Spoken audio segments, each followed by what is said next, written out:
Jésus offre un choix agréable. Jeune beauté, laissez-vous enflammer. Moquez-vous d'affecter un orgueil indomptable dont on dit qu'il est beau de s'armer. Dans l'âge où l'on est aimable, rien n'est si beau que d'aimer. Soupirez librement pour un amant fidèle et bravez ceux qui voudraient vous blâmer. Un cœur tendre est aimable et le nom de cruel n'est pas un nom à se faire estimer. Dans l'âge où l'on est belle, rien n'est si beau que d'aimer.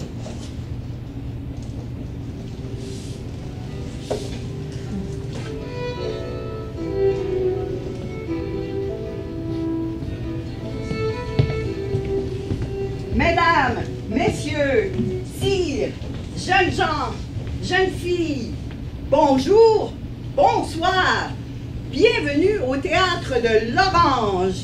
Aujourd'hui, nous allons vous présenter en première mondiale une création à Montréal de cette pièce en verre.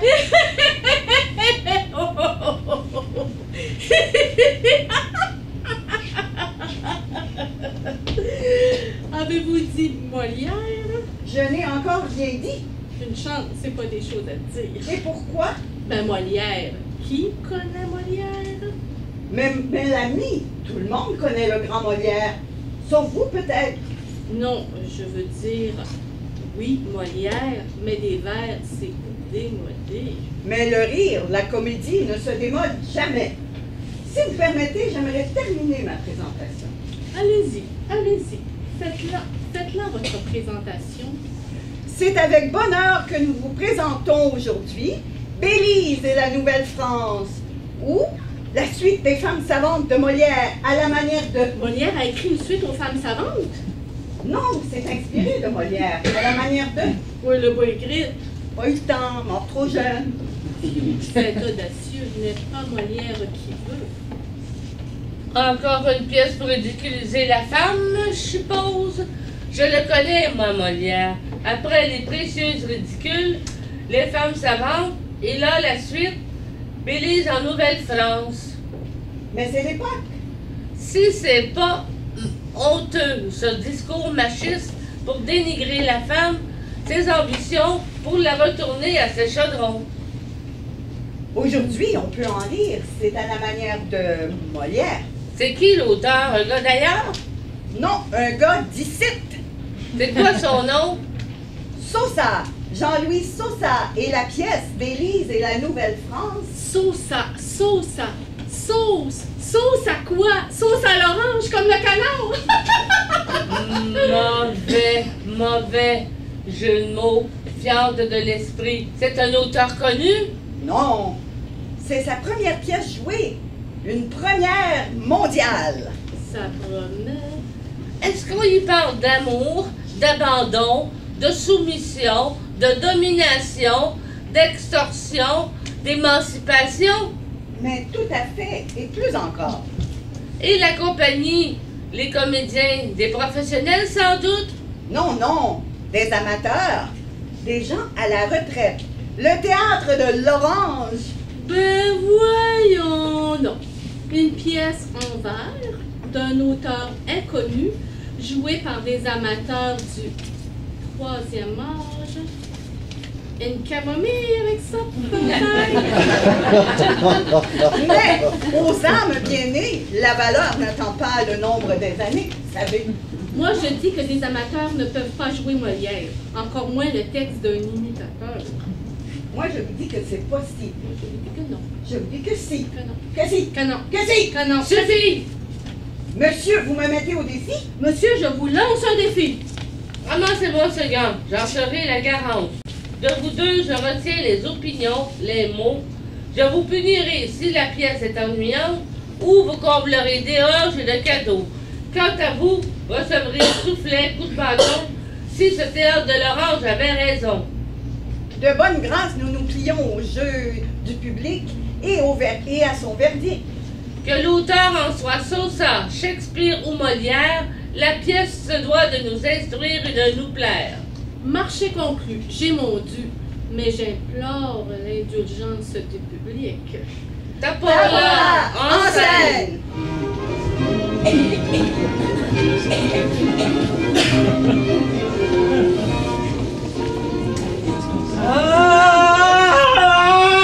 Quoi? Le beau nom d'épouse est un titre, ma sœur, dont vous ne prisez plus la charmante douceur. Oh mon Dieu, fille! Comment? Ah, fille, vous dis-je!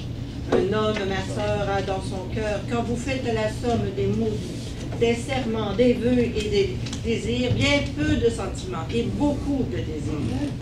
Parlez, ma sœur, selon votre expérience. La mienne est différente. L'excès de prudence, un défaut selon vous qui me fit limiter les assauts d'un poète au fait d'en discuter, a su me conserver un vadius esclave en amant empressé. Si de verre il me gave, c'est qu'il n'eut jamais rien de mon corps à toucher, si ce n'est que le bout de mes doigts à lécher. Quel triomphe en effet! Quelle ivresse amoureuse! Pouvoir crier victoire en faisant sa moqueuse et clamer qu'un amant est encore enchaîné, alors qu'on n'en a vu que le bout de son nez, froid, pointu, humide, picorant en patience sa main sèche et revêche, en mourant d'abstinence. Moquez-vous, méprisez. Il n'en reste pas moins que le mien m'idolâtre et que le vôtre est loin. La résistance est un levain pour la tendresse. À la femme, il permet de rester la maîtresse. Refuser, on quémande. Accorder, on s'en plaint. Coupons court.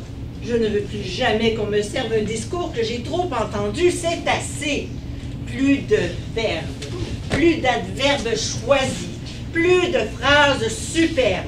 Cessons de minauder et de nous cultiver sans pouvoir décider. Parlons en termes gras et préparons nos guerres. Délaissons le grand style avec les beaux chiffons. Descendons carrément jusque dans les bas-fonds. Rions, rotons, pétons un fameux capitaine, si ce rôle permet de prendre des centaines de positions, de décisions, de permissions, et d'envoyer au diable un lot de soumission. Ah! Maîtrisez vos nerfs! Rejetez cet alliage de gestes et de paroles appris dans le mariage. Vous ne changerez pas et penserez toujours que mariage et outrage ont les mêmes contours. Oui, les sens sur une âme ont un effet horrible dès qu'aux choses du sexe on se rend disponible. Où le sexe aveugle, où l'on ne voit que ça. Bélise, en sa verdeur comme vous commença. Elle s'est aux beaux-arts en entier dévouée. Elle a fui la passion très tôt désavouée. Dans la philosophie, elle a cru se fixer pour aller en science, enfin, se dépenser. L'histoire de l'Église est pleine de ces femmes qui, pour Dieu et son œuvre, ont réservé leur âme, renonçant au mariage et au jeu de l'amour, aussi facilement qu'on porte un pain au four. Et qu'on peut s'y brûler. Voyez comme elle est sèche. Voyez comme aux grandeurs vous demeurez revêche. Surtout, ne voyez pas où vous vous dirigez. Ces avertissements dont vous me fustigez me consternent pour vous. Courez à l'oratoire et récitez pour moi un hymne expiatoire. Pourquoi de bon matin, tel charivari, ne peut-on patienter jusqu'à la mi-journée et garder un bon ton toute une matinée? Je suis de votre avis. Un métier plus austère vous ouvrirait, ma sœur, des horizons sereins qui pourraient vous aider à régler vos chagrins. Pas un mot sur Clitandre et sur son inconstance.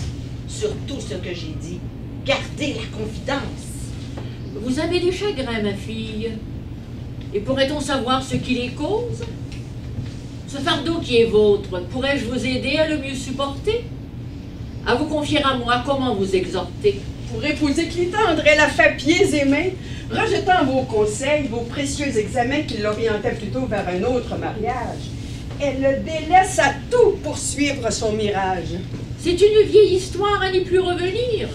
Comment peut-elle encore si fort vous désunir? La voilà ce matin, hystérique, qui veut me faire entendre un entretien lubrique où il faudrait roter, péter comme un soldat pour remporter sur l'homme un ultime combat. Je mesure le mal. et il est arrivé à un point où il n'est plus permis de l'esquiver. Consolez-vous pourtant, vous n'avez pas d'enfant pour doubler le fardeau de ce monde étouffant.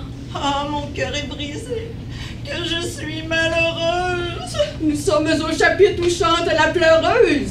Bientôt, il nous faudra partir en procession avec force soupir, enterrer la passion. L'enterrer, en effet. De nos maux, elle est cause. L'amour est une trappe où la femme est enclose, attirée à l'embûche avec des mots roués, forgés pour qu'elle croie aux amants dévoués. Assez pleurer sur nous, le geste est inutile, le moyen d'en sortir reste plus difficile. Les femmes et l'amour forment de mauvais clans, elles perdent toujours, et ce sur les deux plans. L'épouse est humiliée et l'amante perdue, dès que par un jaloux la liaison est vendue. Que nous reste-t-il donc? La force du savoir, là se cache l'outil qui donne le pouvoir. Quelle étude vous rend si certaine du fait? Quel homme incohérent aurait pu vous instruire et vous livrer sa race? Tous, Tous. tous, chez chacun vous en verrez la trace. Je voudrais à l'instant vous en faire la preuve. Une ruse pour moi n'étant pas tâche neuve, je saurais démontrer le vrai de mon objet. Le truculent Lépine est un parfait sujet. Oh là, Lépine, écoute, ici, viens raconter tout ce que tu entends discuter, colporter sur ma personne. Viens, ces contes nous amusent. Quels sont donc les travers dont les voisins m'accusent? Que me demande-t-on? Ne te compose pas cette air de désespoir. Tu n'es pas au trépas.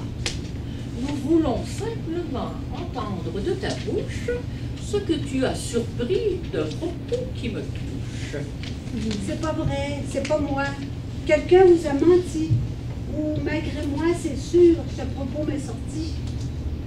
Ce qui nous intéresse, c'est ce que d'autres disent. Quelques petits potins donnés comme authentiques, une phrase surprise en sortant des boutiques, des propos des ragots de marché. Des choses que j'entends, des potins de valet, des mots de mécontents. Oui, ces histoires-là, pour nous, narrelaient toutes. Chacun va dans son vol et il trempe ses croûtes. Te sens-tu moins coupable? Il faudrait que j'enquête auprès d'autres laquais, voir sous quelle étiquette tu ranges ta maîtresse. Oh, madame, pitié. De collègue, on ne peut mépriser l'amitié. Abandonner la foi. Vendre une confidence. Garde l'anonymat. Aucune conséquence. Je peux tout dévoiler, et quel qu'en soit le ton. C'est promis. De moi-même, à couvert, que dit-on? Que c'est vous qui tenez le manche de la poêle. Combien? Tout doucement, le portrait se dévoile. Continue. Il le faut. On raconte partout que votre homme est réduit à l'état de matou. Précise? Il vient manger dans vos deux mains tendues. Vous la gardez si bien que cette forme de dû l'empêche maintenant de grimper au balcon. C'est l'aide à vos travaux que souvent nous moquons. Un autre. Un autre. On dit que votre gloire, à vouloir tout connaître, est du plus dérisoire, que cette extravagance est à tuer dans l'œuf. On récite pour vous la grenouille et le bœuf, une femme avocat, ou greffier, ou notaire, madame le ministre, ou le militaire, madame le gendarme. Oh, madame, je meurs. Je ne peux résister de pareil mal. Une femme du monde, en savant travestie, un docteur qu'on déguise, en épouse avertie. À suivre ce modèle, on parviendra bientôt à mettre sur le trône un quelconque rusto. Peste soit comme il vous a traité! Vous avez provoqué d'être persécuté. Par cet amusement, j'ai voulu révéler que les mentalités veulent nous museler. Nous n'avons de pouvoir que si l'homme seconde. Si on veut s'en passer, on dit que c'est la fronde. Quand un laquais accepte son niveau d'inférieur, il ne peut tolérer qu'un homme en supérieur. Si la femme prétend étudier et s'instruire, on croit que l'univers risque de se détruire. Ne dramatisons pas le candide plaisir qu'éprouve ce laquais à railler sa maîtresse. Accordons gentiment cette mesquine ivresse. Oh, que oui! Oh, je vous dis que non! Que oui! Que non! Allons oui. bon, qu'est-ce encore qui mène ce vacarme?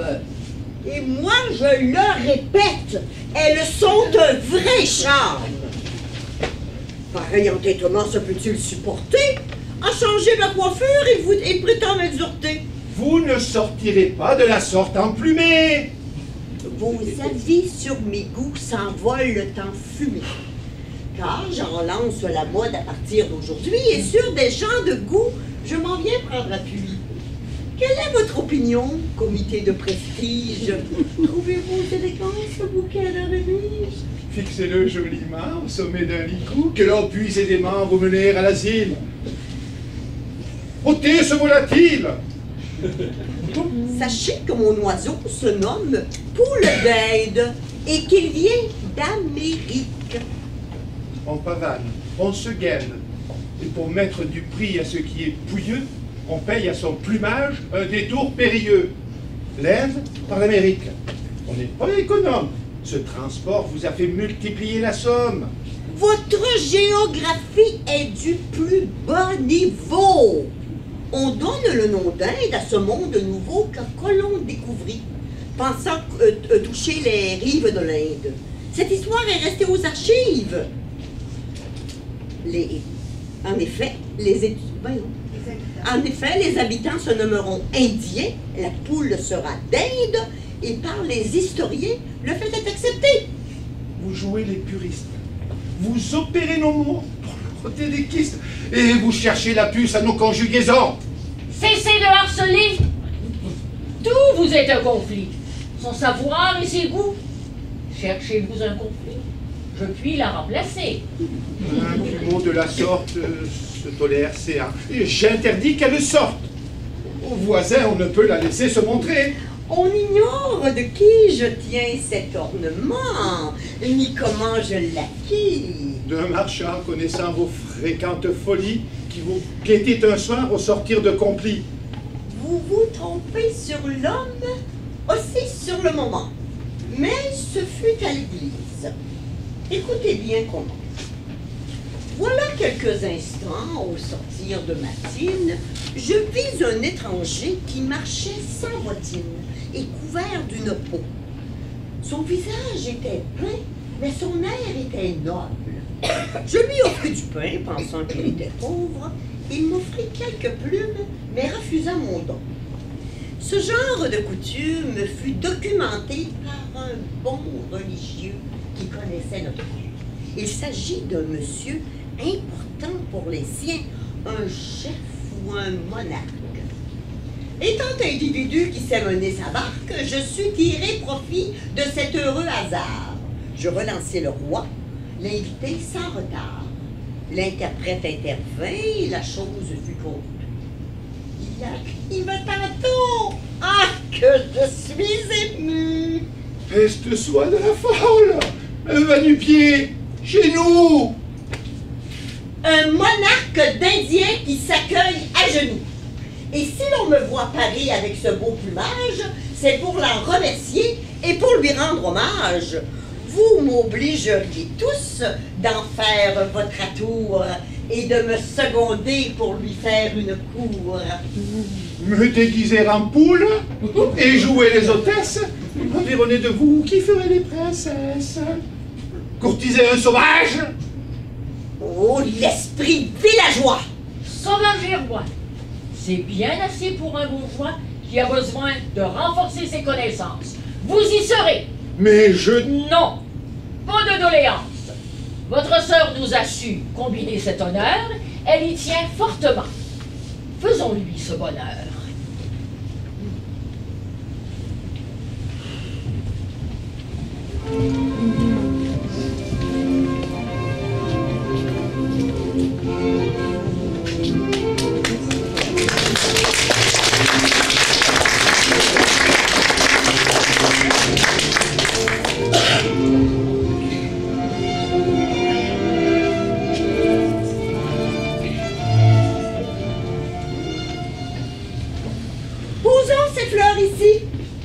Françoise, tu prendras, sans le briser, ce vase et tu me surprendras. Je brise rien, ou presque rien, si peu de choses. Voilà qu'à l'instant même, et par ta piètre prose, tu brises sans remords un article précis du maître Beaujolas qui doit se lire ainsi. Le pas ne se conçoit qu'avec, devant, le ne. Pas le ne pas, mais que Dieu me pardonne si je comprends un seul mot à votre baragouin. Et ce Vaugle-Jean, ni de près ni de loin, m'explique pas vraiment les objets que je cache. Ne m'explique pas, ne pas, mais casse. Tu comprends donc pas, la négation est couple et le ne sert le pas. Mon esprit n'est point souple. Et tous vos nœuds s'avancent en allant pas à pas tous à la queue leu du Seigneur Vaugle-Jean, sont loin de m'expliquer les objets que je brise. Combien de temps encore faut-il que je te dise qu'il n'est question ici que de bien s'exprimer, et non point d'un objet que tu peux abîmer, ce qui est bien plus grave. Et quoi? Ce que vous dites, c'est que je peux cogner, casser une marmite sans avoir de reproche, et que mon gros tracas est de marier le nœud avec le pas? Que le ciel soit loué, tu commences à comprendre. Mais à quelle autre erreur il me faudra m'attendre? J'ai compris que le pas doit céder le chemin au Seigneur Vaugle-Jean, qui doit tendre la main au nœud pour les marier, et que s'il n'y a pas mariage, il ne sera pas content. Oh Dieu, que j'enrage! Je renonce à t'entendre bien parler. J'admets que tes erreurs viennent me harceler, et j'offre à Dieu chaque souffrance que pourra me causer ta solide ignorance. Laissons là ce discours. Finissons d'apprêter cette chambre où tantôt nous voudrions traiter comme il se doit un roi venu de l'Amérique. Ce royal entretien restera historique.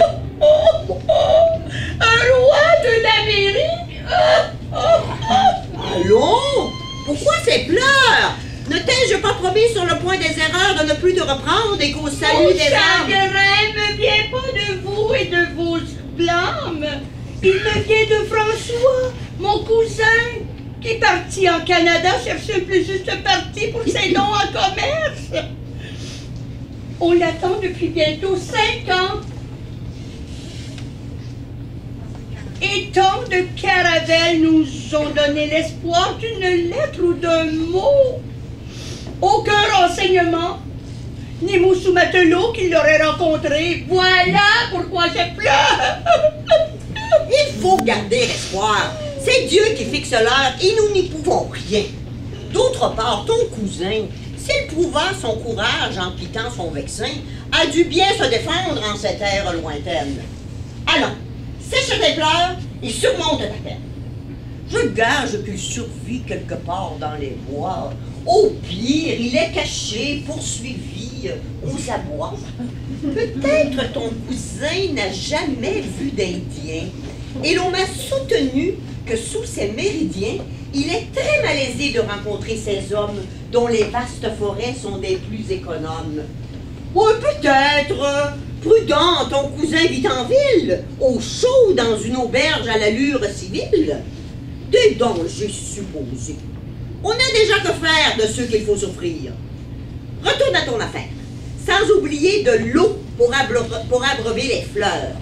Pour moi, je me retire. Adorer le Seigneur.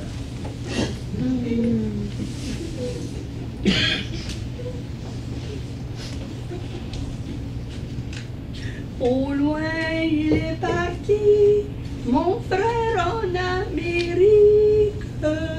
De quartier, il suivit le rêve chimérique. Ah! Ah, c'est vous! J'ai cru mourir mourir de peur. Viens t'occuper de moi. Je te prie sous la gueule. Nenni, Bélise aura de quoi me chercher noise. C'est qui le gros lion qui va manger Françoise? C'est qui le vilain ours qui va lécher son miel? Eh non, monsieur! Les ours, j'en suis là au pluriel. J'ai beaucoup de travail. Il me faut achever. Viens ici, près de moi, cesse de t'esquiver, cesse de t'amuser. Au travail, paresseuse. Quand tu auras fini, tu feras ta couseuse et me fabriqueras un couvre-chef gracieux, orné de ce plumage.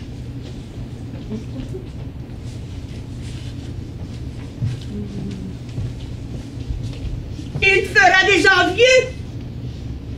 Je t'amène, Océan, un bon père jésuite qui voudrait de Bélise une audience fortuite. Peut-on le recevoir? Je l'ai vu un matin, et le son revenait de nos fils divins. Il m'a prié qu'un jour je lui rende visite. Madame, en ce moment, à prier se limite, et je n'oserai pas... Qu'on ne la trouble pas, je ne veux pas ici causer de l'embarras, mais je suis enchantée que même à domicile elle fasse raison. C'est rare en cette ville, mais je rends grâce à Dieu d'en être le témoin. Pour voir des raretés, vous avez le bon coin. Et ce n'est pas ici que l'on va terre à terre. Le temps qu'on voue à Dieu, seul devient salutaire.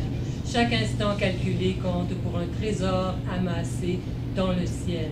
Mais un prophétéard qu'on place au bon moment, à meilleur taux d'usure, du même paradis vous ouvre la serrure, ce qui laisse du temps pour être libertin. C'est jouer hardiment son fragile destin, mais je ne pense pas que Madame Bélise soit du genre d'esprit. Son crédit à l'Église a de quoi racheter la plupart de ces gens, tant elle assujettit bon nombre d'indigents. Ces aumônes leur sont nombreuses, bien fournies. Elle donne fortune en bontés infinies.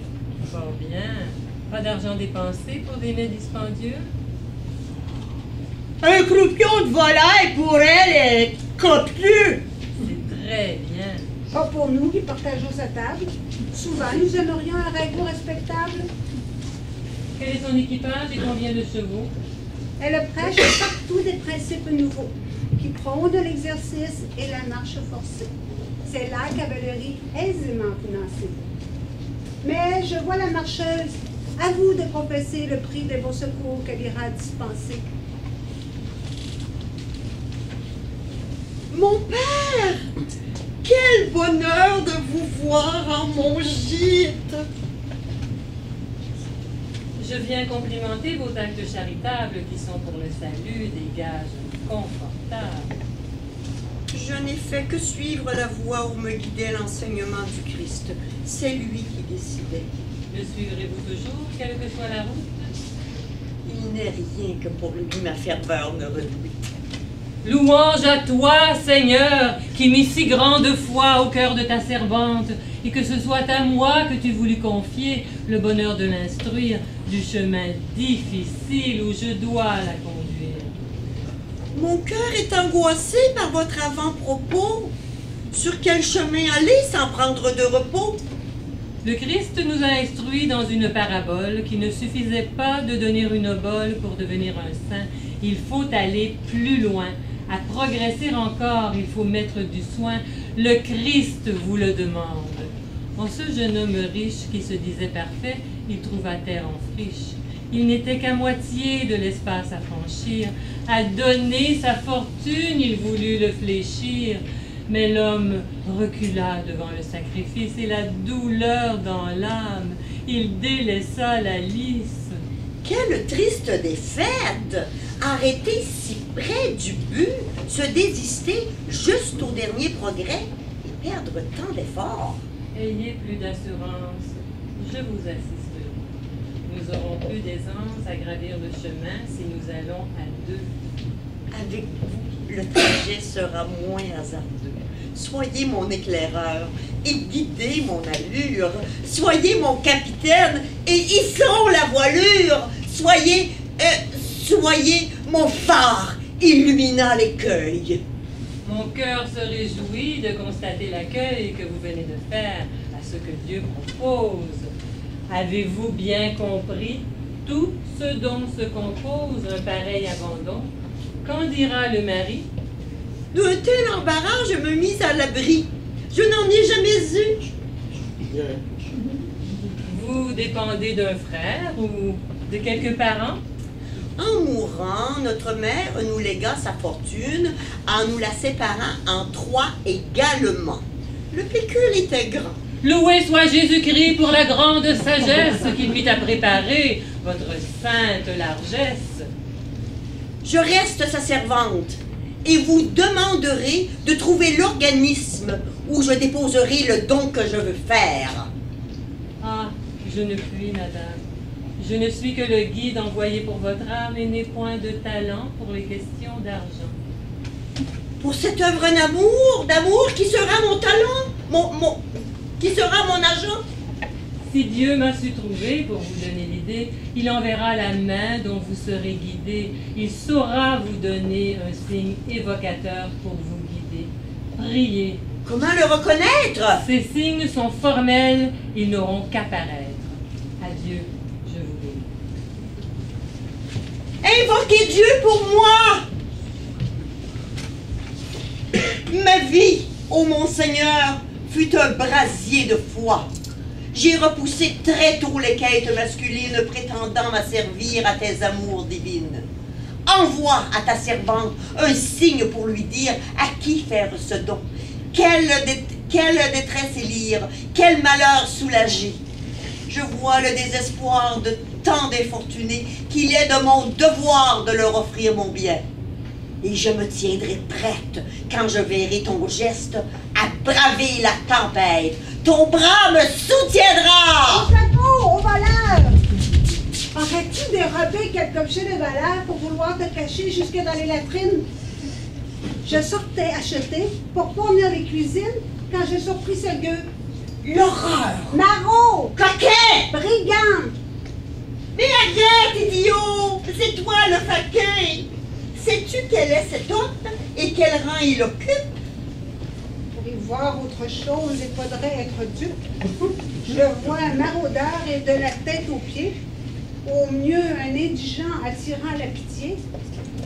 Je m'y trompais aussi, mais on a su m'instruire. Son étrange vêtement en erreur peut induire, mais si l'on examine avec sagacité le regard, l'attitude, on sent l'hérédité, on voit qu'il est issu d'une race royale. Diantre!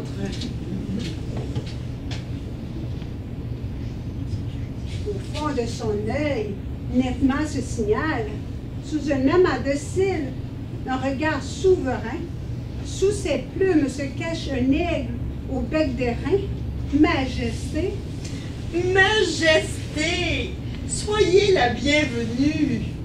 Veuillez excuser cette déconvenue, car l'ardeur de l'épine a dû vous offenser. Et si vous l'exigez, nous le ferons tancer. Et là, ce noble cœur ne pourrait s'en prendre à si pauvre valet qui n'a fait que défendre le bien de sa maîtresse. Alors, dépêche-toi.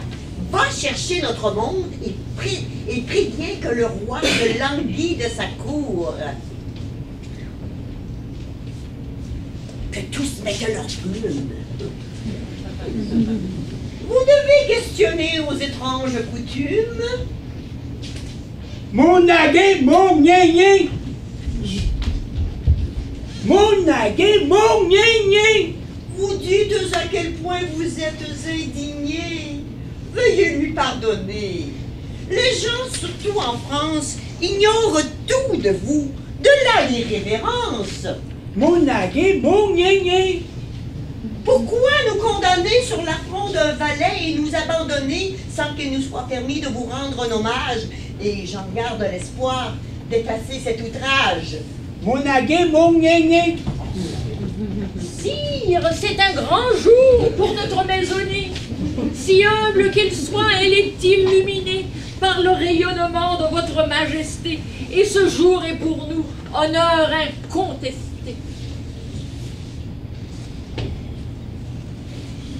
Monsieur, Monseigneur, Sire, Votre Altesse, Ma modeste maison, fière d'être l'hôtesse d'un roi venu de loin, voulut se mettre en frais pour bien vous accueillir en sentiment exprès. Monagé, mognagé. Vous m'avez dit gné. Sur ce jugement, je veux être aligné. Entendez-vous, ma sœur, Sa Majesté calcule votre plan de chapeau fichument ridicule. Monagé, mournigné. Vous parlez son patois. Non, mais je sais comprendre ce qui est insensé, même pour un Indien. Et ce gné peut se traduire par un mot comme stupide ou bouffon. Facile à déduire. J'ai, moi, mon docteur frère, une autre solution. Je comprends ce gné comme une réaction à un crime commis par l'insolent Lépine. Il fallut mon talent pour mettre de sourdine à son dépit royal. Il voulait nous quitter. À d'autres conclusions, je veux vous inviter. Monagé, mournigné. Vous avez fait un bris entre le mour et le gné, vous l'avez prise. Ainsi, vos deux gné croulent à l'analyse. J'ai soudain l'impression que vous parlez indien. De votre explication, je ne discerne rien. Voilà comme un gné devient une harangue. Mon avis pencherait, au lieu que de construire sur la forme des mots, d'essayer de traduire l'inflexion de la voix, le ton et l'expression. La vigueur de son timbre est sans doute le reflet d'une idée où domine un souci de connaître nos sciences, nos lois ou nos œuvres de maître. Il paraît évident qu'une rude famine doit guetter son royaume.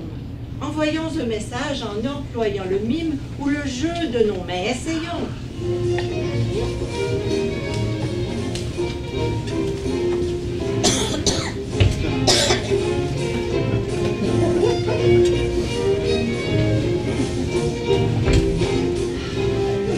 Arrêtons de faire les moulins. Nous voilà donc assis. Nous sommes plus à l'aise. Monagé, mognagé. Mais il a fait, ma foi. Allons, il faut servir du vin et des tartines. Des pâtés chauds, froids, des jus, des galantines, des portions de poulet, de veau, de bœuf, d'agneau. Aucun excès, mais cependant des mets royaux. On ne saurait fêter un monarque si digne en oubliant d'offrir une cuisine insigne. Qui vous dit que pour lui, cet opulent menu ne représente pas qu'un amas farfelu? Je le vois négligeant ses plats aux aromates pour s'aller régaler comme autant d'Espartiates d'une truite pêchée au remous des torrents et cuite sur un feu comme en font les errants. Ce n'est pas aujourd'hui que l'on fera ripaille. Fiche, un petit poisson rôti sur feu de paille. Je reviens à mon point. Je tiens le mot gné pour le cœur du problème. On s'en est éloigné. Entendez-vous ce chant? L'étrange mélopée. Un langoureux frisson, je suis enveloppée. Souffrez-vous quelque part? Pourquoi toujours vouloir expliquer les humains, leur être et leur avoir en termes limités de plaisir ou souffrance? Ignorez-vous les mots de joie et d'espérance, ceux de pitié, de liberté, de volonté? Ma foi, si vous voulez y voir de la gaieté, chantons à l'unisson. C'est peut-être une danse qu'il ferait à ses dieux. Bah, chacun sa croyance. Pour moi, je vois séant un homme se mourant de vider sa vessie. L'esprit pénétrant, quel art de l'analyse et que de la nature tu sais nous esquisser une juste peinture. Mon grand-père, il avait le savoir étendu, nous disait, si l'amour est un feu qui dévore, le besoin de pisser vous brûle plus encore. Moi, je maintiens mon dire et à le voir danser, Bientôt, le Monseigneur va nous éclabousser. Du respect, mon enfant. Tu parles d'un monarque. Homme, femme ou enfant, la nature nous parle dans les mêmes besoins, et bien malin qui croit pouvoir s'en échapper, fût-il seigneur ou roi. Alors, que vous disais-je? Mour-gné-gné, et non pas mour-gné-gné. Voyez comment se va s'il se l'est empoigné? Hé, doucement, Seigneur. Et il n'est pas beau, peut-être, mais il a dû coûter de gros sous à mon maître. Prenez sur vous, monsieur, revenez vous asseoir et reposez ce vase au milieu du dressoir. Mes fleurs! Mais que fait-il donc? Mais quel est ce manège? C'est qu'il pisse le gueux. Alors, que vous disais-je?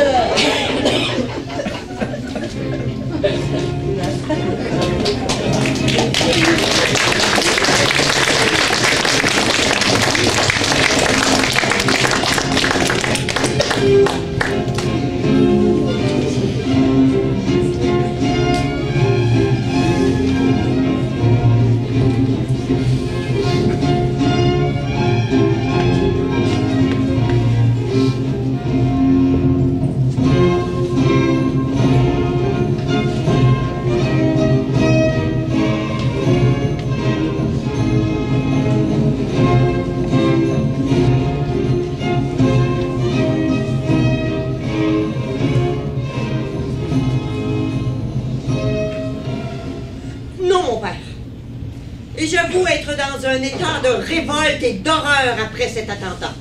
Jamais un vil manant ne fit à sa province ce que ce triste sire osa dans ma maison. Vous êtes en colère et vous avez raison. Gardons-nous cependant de condamner trop vite celui qui par un trait vivement nous irrite, alors que par ailleurs une suite d'actions nous le montre pourtant sous d'autres dimensions. Point de consolation d'actions si merveilleuses, alors qu'une suffit pour les mettre en veilleuse. Un peu de charité vous permettrait de voir une âme façonnée à grands coups des beaux soirs. Il n'a pas le fini qu'on prend dans votre ville. Nous sommes tous pétris avec la même argile. L'émail est différent. Avec ce même limon, le potier fait un pot, l'artiste un Apollon. Chaque État a son but dans le grand équilibre. Chacun tend vers la cible et selon son calibre.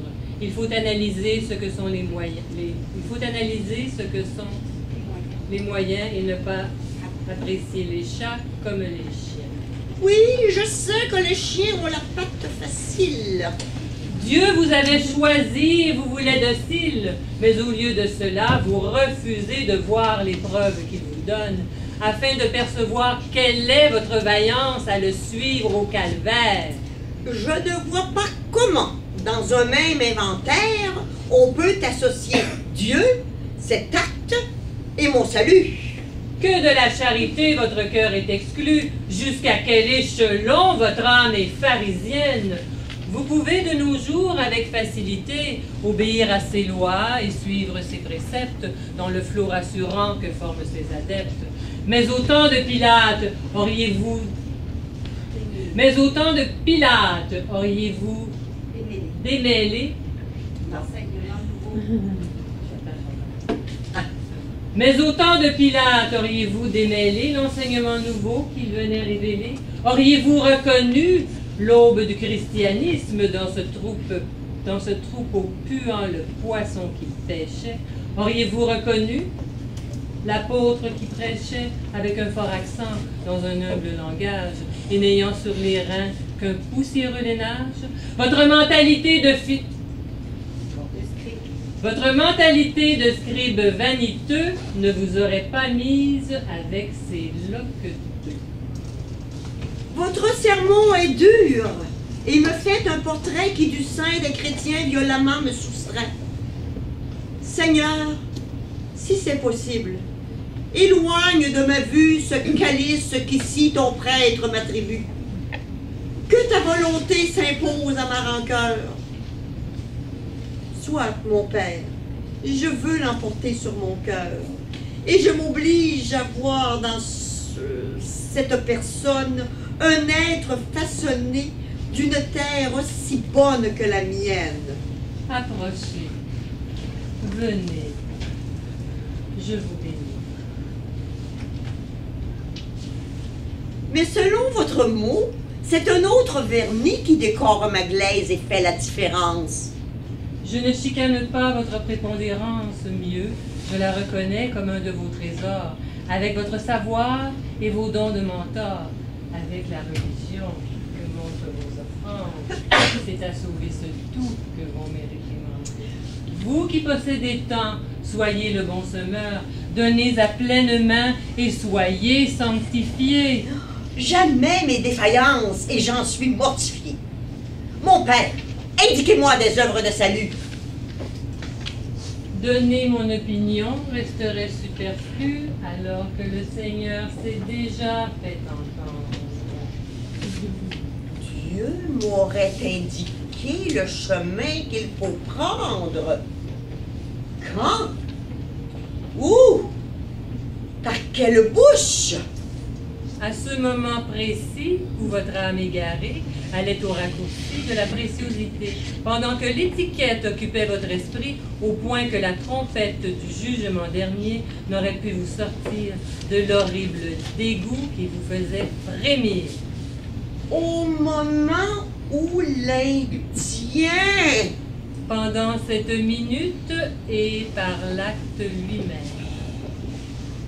Quelle obscure volute vient signer du Seigneur les ordres mystérieux? Mon Père, combien sont ces signes impérieux pour le simple mortel, souvent indéchiffrable? Pour moi, son interprète, ils sont incomparables par leur économie et par leur précision.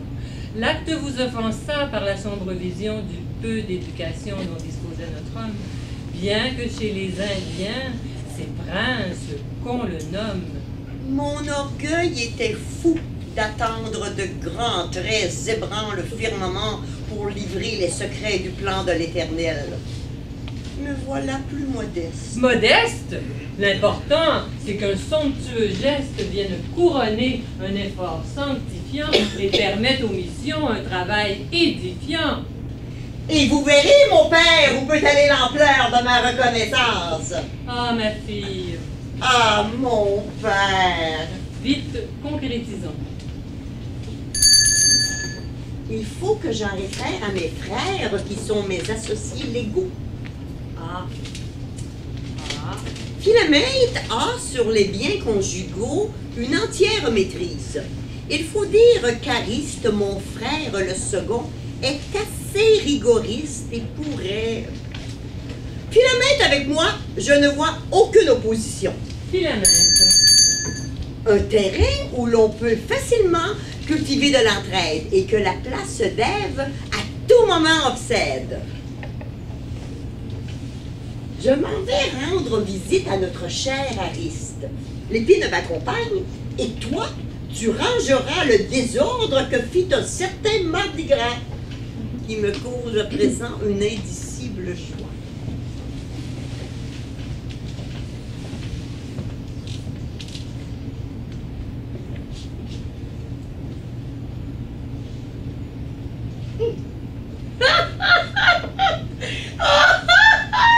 Et mon autre emplumé calcadait comme une oie. Gouna, nié, nié, tout en tout tortillant. Nié, nié.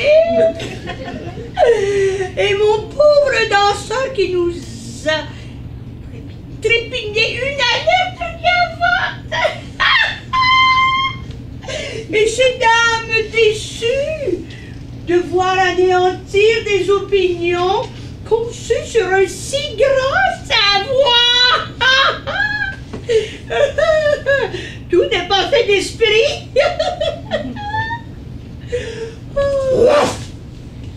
Bon, voilà monsieur son jeu favori. Quelle espèce animale a-t-on prise pour conquérir ma jupe? Un pauvre chien fidèle? Un grand ours là? Allons? Ou le méchant lion? Qui se lance à l'assaut? Ah, de l'hésitation? On ne sait pas choisir. Ah! Un aîné! Encore! Madame n'est pas là! Moi, venez, moi, voir toi. Moi, je suis soubrette ici. Voir toi. Moi, mais pourquoi? François, dira-moi. François? François. Sainte Vierge! Assoyez-vous! Soyez le bienvenu! Ciel! Il émerge! Racontez-moi tout! Ah! Mon Dieu! Il est mort! Ah! Pas un mot sur son triste sort! Donnez-moi seulement cette précieuse messe dont il vous accabla comme d'une dépêche au moment de sa mort. François pas être mort. Il vit, il est sauvé, mais parlez donc, alors. Ici, François. En France? Ici, François. En ville? Ici. Dans cette maison? Ici. Oh, je vacille, mon Dieu. Où? Mais où est-il? Où se cache-t-il? Mais ici, devant toi, ma Fanchon. Oh! François! Elle meurt. C'est trop d'émoi. Cher Fanchon, ma douce amie. Oh, ma chérie, que je vais payer cher cette plaisanterie. Sacre Dieu, Fanchon, que tu m'as fait peur. Un remords pour la vie. Oxyre de stupeur, ma cousine chérie, au moment où j'arrive du Canada. François! Il fallait que j'écrive. François! Je te dérange? On t'aurait défendu de recevoir de mystérieux individus. Oh, François! On dirait que tu n'es pas remise. Tu ne fais rien de mieux que tordre ta chemise et répéter mon nom. Je t'intimide autant. Tu ne veux pas savoir le récit excitant de ma belle aventure en région si lointaine. Des mots et des questions, il m'en vient par centaines, si fort qu'ils sont coincés dans mon gosier. Oh, François! Oh, François! Là, le chemisier, de l'ordre dans la coiffe, avec un beau sourire. On inspire, on expire, on inspire, on expire. Là-bas, quand la tristesse envahissait mon cœur, je respirais ainsi pour en être vainqueur. Et lentement, comme la brume qui dévoile une vallée humide au regard des étoiles, elle m'abandonnait, les yeux mouillés de pleurs. Oh, doux Seigneur! Combien tu vécu de malheur? Mais pas du tout. J'ai eu des moments difficiles lorsque je me sentais loin du douillet domicile, où j'avais vu le jour quelque temps après toi. Mais sitôt que passait ce furtif désarroi, je retournais à la vie extraordinaire d'explorateur, de négociant, de mercenaire. Jamais l'ennui, pas d'ennemi, jeûnant, mangeant, des dettes, des amours, des fêtes, de l'argent, à cheval, en canot, jamais dans mes pantoufles. Oh, Françoise, un pays à vous couper le souffle. J'ai tant eu peur pour toi. J'en ai dit des patins. Ce pays est un fleuve aux allures de mer. Il draine l'océan jusqu'au milieu des terres pour le distribuer en de vastes artères. On navigue partout. Et jamais le marin ne quitte son état. Chacun est riverain, qu'il travaille à son champ, qu'il commerce au village, qu'il chasse dans les bois, quel que soit l'outillage, on retrouve partout la barque ou le voilier. Aviez-vous au moins un service hospitalier? Et les forêts, Françoise? Ah, ces forêts crépues, coiffant les monts de vagues ininterrompues. On m'a souvent conté les dangers de ces bois. Et les lacs à l'eau pure, où le cerf prudent boit, où la bernache plonge, où la truite évolue, tous en nombre si grand qu'une panse goulue, dans le temps de le dire, il trouverait son sou. Et ce linge crasseux qui ne vaut pas 2 sous. Mon Dieu, je lui raconte un pays magnifique et là voilà, sacre Dieu qui me fait la nique. Pater noster, oh palsambleu! Que de blasphème! Vous passez vivement des plus jolis poèmes aux mots les plus grossiers, monsieur. C'est mon cousin. François, excusez mon langage de cousin. Votre nom? Henriette. Et c'est mon domicile. Aussi, j'apprécierais des paroles civiles. Pour mieux vous pardonner, dévoilez-moi votre âme et poursuivez pour nous cet mystérieux récit. Les forêts, les lacs, Je suis soudain timide. Je ne sais plus les mots qui me coulaient sans frein. Et je reste béat au milieu du refrain.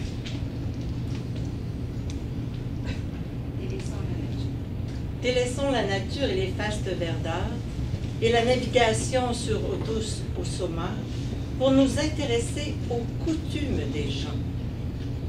Les gens sont comme ici, bons chrétiens, partageant le même roi, les mêmes lois, parfois canailles, mais toujours travailleurs, enfin de bonnes ouailles.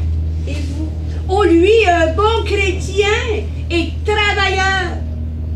Solitaire? Il fallait, j'étais toujours ailleurs. Rien n'a pu vous fixer. François, toujours en place. Un courant d'air. Un feu follet que rien ne lasse. Eh bien, cousine, j'ai trouvé plus fort. L'hiver. C'est la morte saison qui vous met en revers, comme une vieille femme assise au bord de l'âtre, veillante et marmonnant un sermon acariâtre. L'hiver dont je vous parle est loin d'être si. Nul ne veut ni ne peut courir le pis doux. Contez-nous cet hiver qui joue avec les feux, celui du bois qu'on brûle et celui des aveux. Quand le froid est au cœur des arbres et des pierres, quand il ne meurtrit plus tant nous sont familières ces morsures de glace, il devient dangereux. Et si, pour ajouter, se lève un vent poudreux, aucun humain ne doit s'engager sur la route. Mon Dieu! Que faire alors, quand la froidure ajoute torpeur à l'ennui? Du ménage! Le soir, le temps passe moins vite aux lueurs des bougeoirs. Les cartes font un temps, le compteur se répète. Eh bien, chantons, dansons! Le rouge est aux pommettes, la main cherche une main pour lui parler d'amour. À mes tempes, j'entends mon cœur comme un tambour battre un rythme rapide. Allons, une gavotte, il faut que ça bouge! Sortons, mettons notre capote, courons vers le printemps. Vous êtes pas frileux? Je crains que l'on s'égare. Revenons sur nos pas. Ah, quelle chance on a! Regardez dans le fossé ce joli pimbina. Admirez le cristal de ces grappes vermeilles. Le froid les embellit. Tenez pour vos oreilles Un tranche de l'or? de reine, de jolis rubis.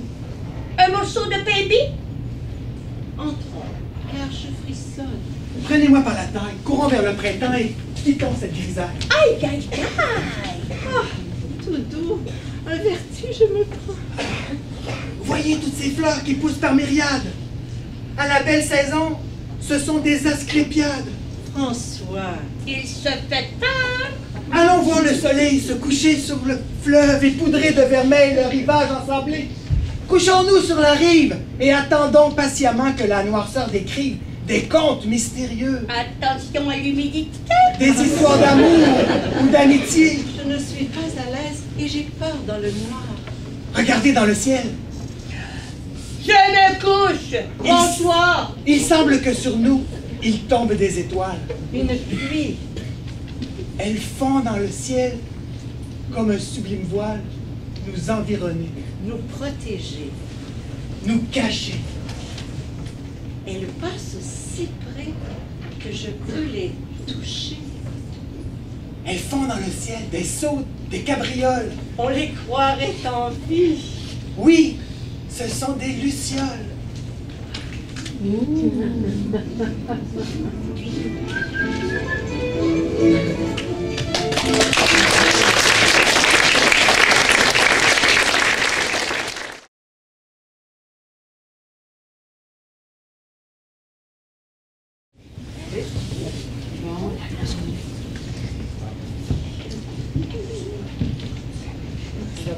Et quoi, monsieur?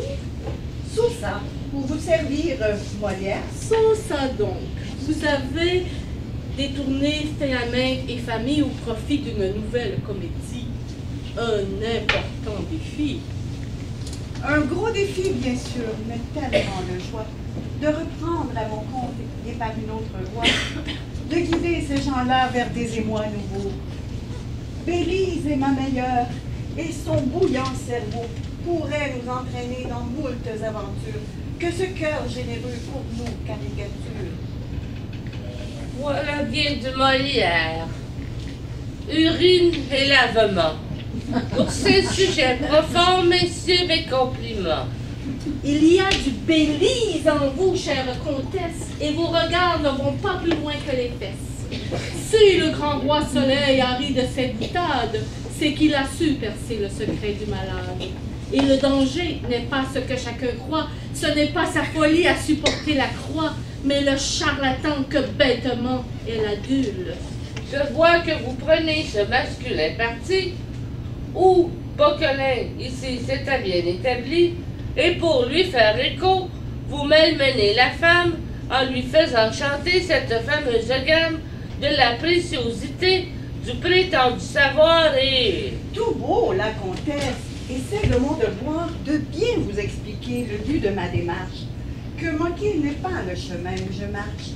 J'aime Bélise et Philomène, et cet amour justement me servit, et cela sans détour, à conter une histoire où vous verrez ces dames braver les interdits, et de toute leur âme se battre pour prouver leur détermination à s'égaler à l'homme. Et pour la dévotion, n'avez-vous pas décrit une Bélise aux prises avec tous les excès d'une foi mal comprise? Une Bélise entière et généreuse aussi, Bélise charitable, hélas, à la merci d'un terrible imposteur. Ah, les mangeux de balustres! La femme à l'homme égal. Et tout cela illustre mes thèmes favoris, ma guerre à ces fléaux. Retournons promptement, qu'on lève l'horizon. Prisonnière du carcan du mari, du fils, du père, elle-même est éloignée à son corps étrangère, la femme en sa université de salon trouve moyen de se mettre au diapason, d'apprendre, de parfaire moult connaissances, d'évoluer, faire reculer l'ignorance. La saine raison humaine ne doit pas rougir de son acquis assis ici-bas. Nul besoin de rougir, mais savoir étaler, juger avec sagesse des bienfaits dispersés. Pour obtenir considération, justice, éducation, pouvoir réel et non factice, que lui faudrait-il faire? Déchirer sa chemise, dénuder sa poitrine sur la place publique, refuser de se taire, créer son entreprise, brûler corset, brassière, crier république, et se transformer en ville mégère.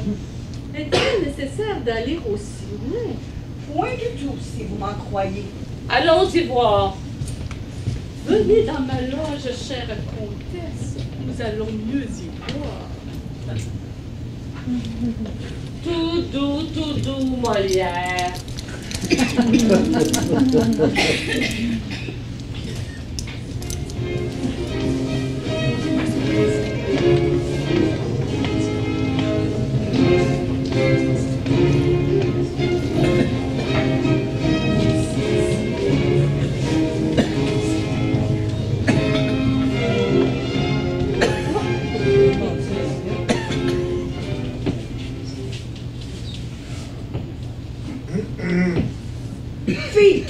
Puis pour vous?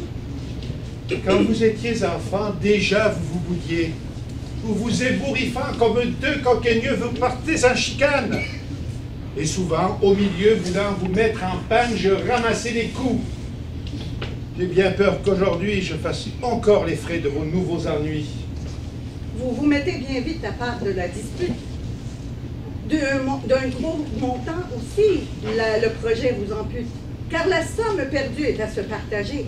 Le tiers de l'héritage, il faut vous engager. Et Bélise se tait.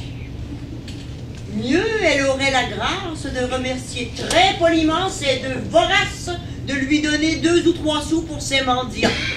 Et c'était bien ainsi tant que tous vos clients savaient se contenter d'une aumône adaptée à leurs petits besoins, avec joie acceptée. C'est trop peu que d'aider un peu de charité. Il faut aller plus loin, jusqu'à la sainteté. Ce n'est que mon devoir de leur porter cette aide. Payez votre salut si cela vous obsède. Lancez-vous dans de pieux exploits, mais ne vous offrez pas une classe de choix dans votre paradis en puisant vos largesses dans notre économie. Oh, encore il m'obsède avec cette prétention. Je crois, ma chère sœur, qu'Ariste ne prétend qu'être le défenseur de nos biens familiaux. Non. Ariste et vous-même avez dans vos esprits construit un théorème qui prouve qu'une sœur, dans les questions d'argent, n'a pas droit au chapitre et qu'il faut qu'en régent, ses frères, fermement, dirigent ses dépenses.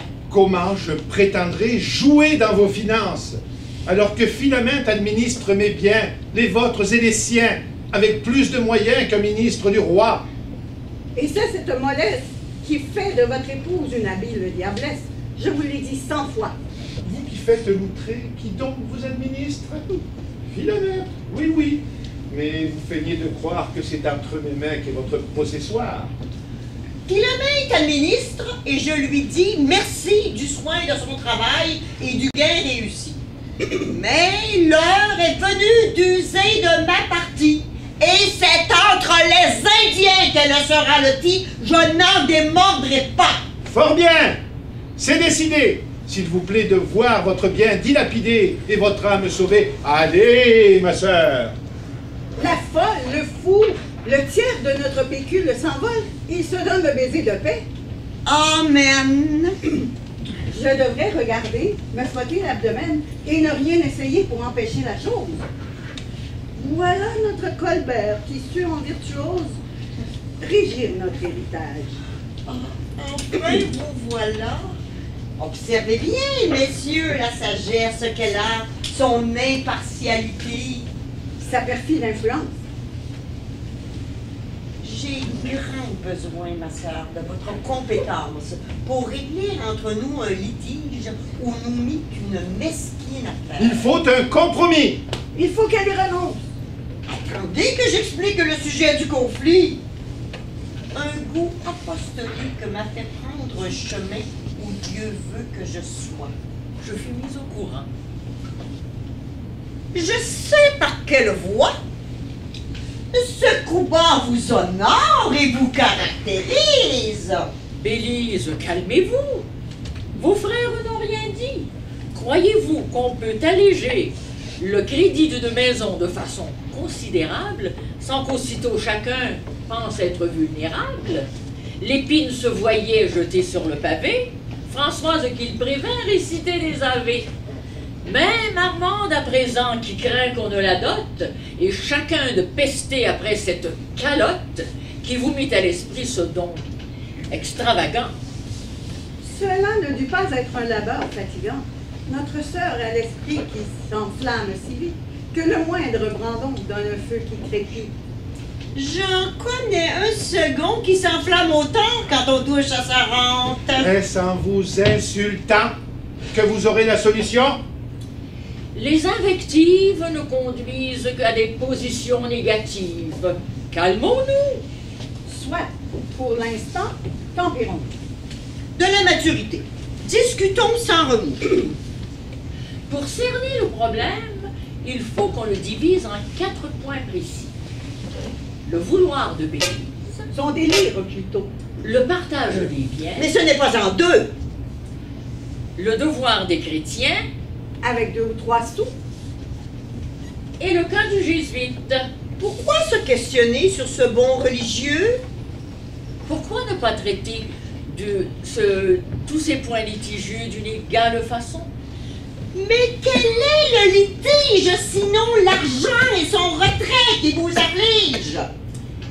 Je serai la première à défendre le droit d'user de votre bien et selon votre choix, mais à condition qu'en totale quiétude, Ainsi faut-il savoir si la somme en entier atteindra, sans fondre dans quelques bénitiers, son objectif.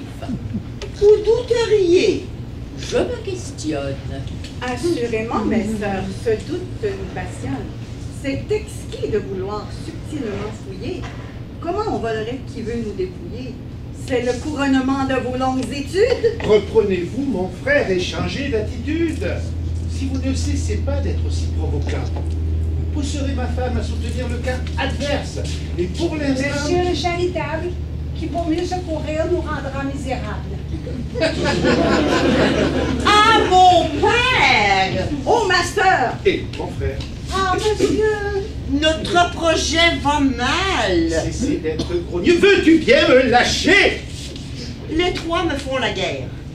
Philomène te balance et son propos suggère une disposition à nous causer du tort.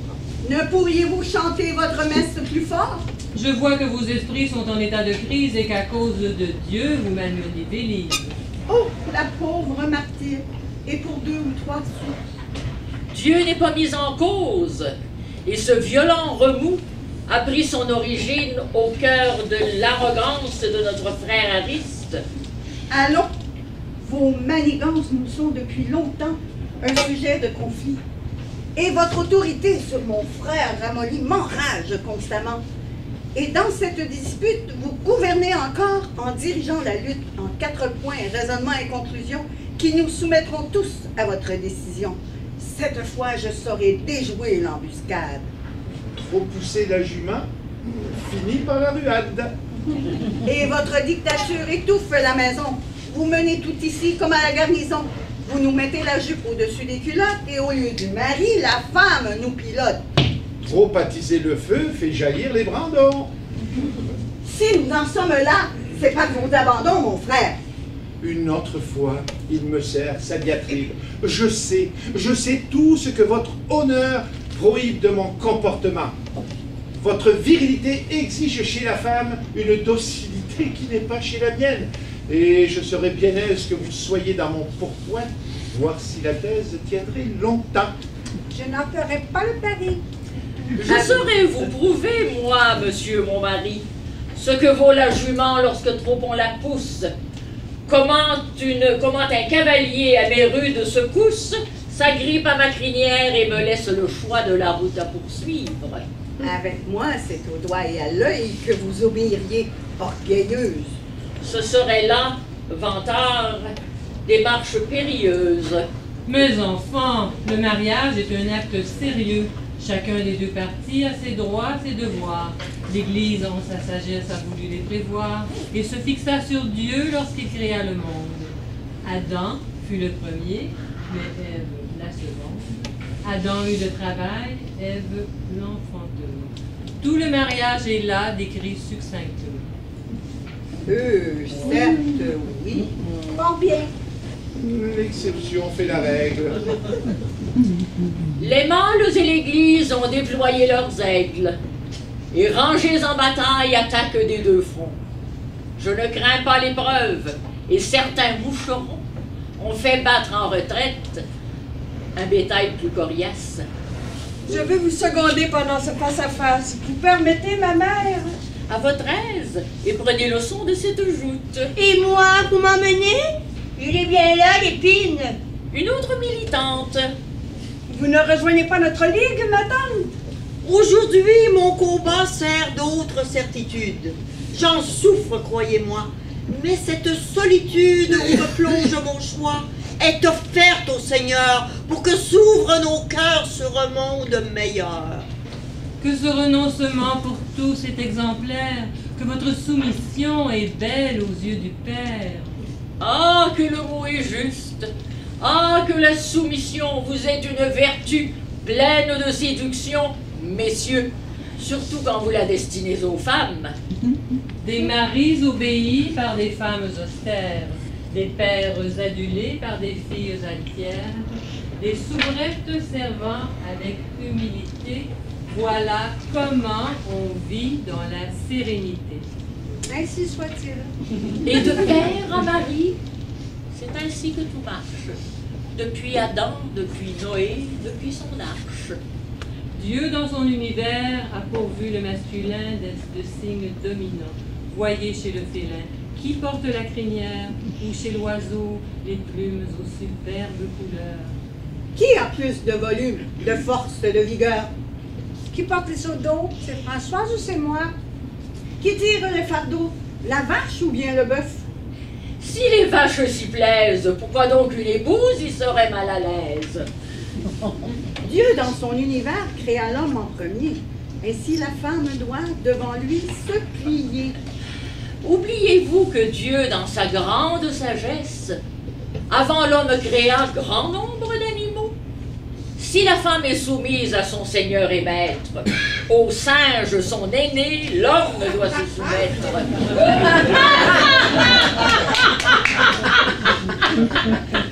Je connais un monsieur qui, pour faire sa cour, applique cette règle. Il se déguise en nous. Je t'ordonne, Françoise, aussi bien qu'à l'épine, pour nous laisser la paix, d'aller à la cuisine. Vous voilà bien, Chrysale, invectivez vos gens avec l'autorité qu'il vous serait urgent d'avoir pour Philamène. Ah, lâchez-moi les basques! Bien, ai-je crié? D'où vient cette bourrasque? De cette autorité qui lui vient de son droit, pour qui n'a pas la foi, la justice l'ordonne, l'homme est le maire. Vive le droit! Vive la justice! Ah! Je suis pleine d'effroi! Nous frémissons d'horreur! Nous sommes écrasés, vous gagnez, vous nous avez démoralisés. Lâchez pas prise, madame! Allons, luttons, allons! Au bras de son époux, une femme est meilleure, qui la protégera tel son bien le plus cher. Mais c'est son bien aussi. Une femme s'acquiert. On marchande, on débat, on rompt, on négocie. Vous noircissez la chose et faites du mariage un marché de bestiaux, un affreux marchandage. Nous connaissons la femme et son peu de progrès depuis qu'elle a trahi son Dieu pour une pomme. La Bible nous présente Abraham et Moïse, Salomon le juste et... La reine de Saba. César. Et Cléopâtre. Antoine qui tomba victime de son charme et le vaillant Ulysse. Ah! Comme à lui, mon frère, il faut qu'on m'obéisse. Et qu'on apprenne enfin les travaux féminins, Pénélope. Au rouet, les femmes! Des deux mains. Oh là, monsieur s'échauffe! Ah, encouragez-moi avec tous ces héros. La peste que j'enrage. Nos rois, Charles, Henri, Catherine, Saint-Louis. Vive le roi! meneurs d'hommes épanouis. Meneurs d'hommes qui ont, en bravant les tempêtes, grossi notre univers de nouvelles conquêtes. Le roi François Ier arma Jacques Cartier vers un monde nouveau qu'il sut mettre en chantier.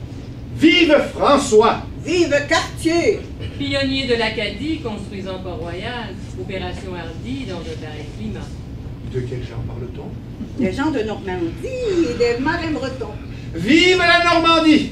Et vive la Bretagne! Vive la colonie! Toi, phalange de Dieu que le pape a béni. Vive le pape! Et vous, saints prêtres engagés, jésuites, récollets. Vive notre clergé! Votre statut, messieurs, votre croyance en la nécessité d'une virile alliance, votre devoir d'aîné, celui de votre foi, celui de votre honneur, tout vous faites une loi de céder à votre sœur et de lui permettre de vous aider à seconder nos vaillants frères. Et vive les nigauds! Jamais si gros poissons ne se sont fait pêcher d'aussi belle façon. Votre virilité croule sous l'aumône. Le prix de vos héros vient de vous rendre à faune. Du tout, ma sœur. Et nous allons vous le prouver. Lépine, Ariste et moi, nous saurons bien trouver une somme honorable à offrir à vos œuvres. Moi, vous vous moquez? Regardez ces couleuvres. Mais il est déchaîné.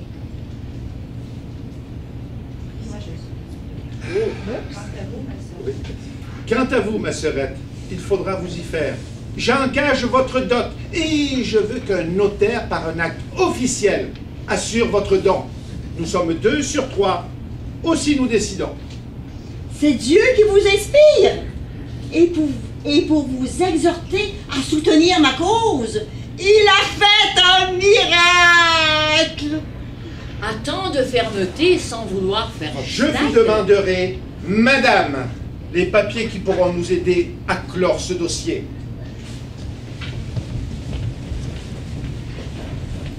Voyez-vous l'exciter? C'est qu'il s'en va en guerre. Il donne à notre bien et vous le laissez faire. Et ce jésuite à droit feignait d'être un ami. Trop armé son allié, en fait un ennemi. À vouloir me charger et soutenir Chrysale, vous vous êtes perdu dans un curieux dédale. Tout est de votre faute et vos goûts querelleurs auront à s'accuser de nos futurs malheurs. Quel culot! Quel aplomb! Nous sommes querelleuses. Pour ces mâles obtus, nous sommes batailleuses dès que nous prétendons avoir des opinions. Retirons-nous ensemble afin de comploter et de tresser les liens qui vont les garrotter.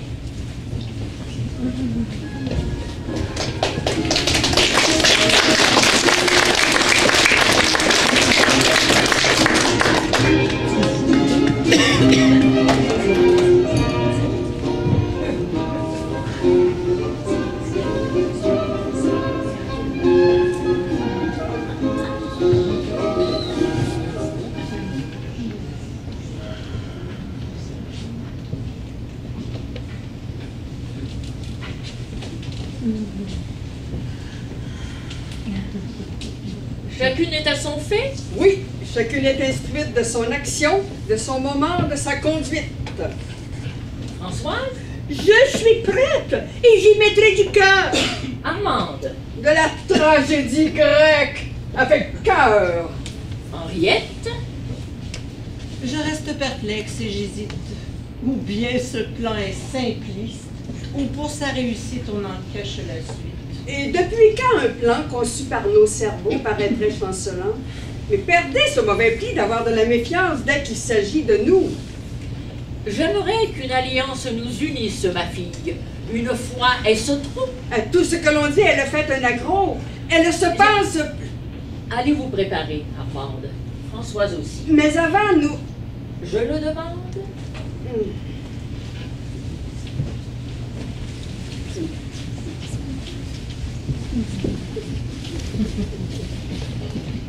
Je vous connais trop bien, ma mère.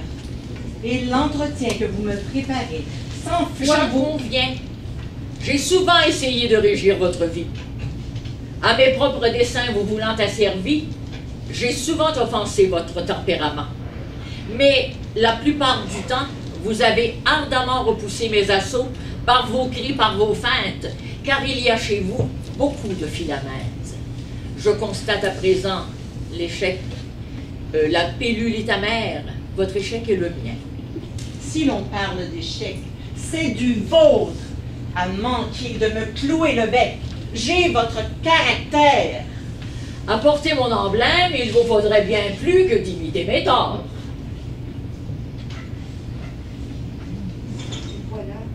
Nous voilà reprenant notre ancien désaccord sur l'étude, les sciences, les arts, les lettres. Votre aplomb est moins sûr. Non, j'attends dans le calme.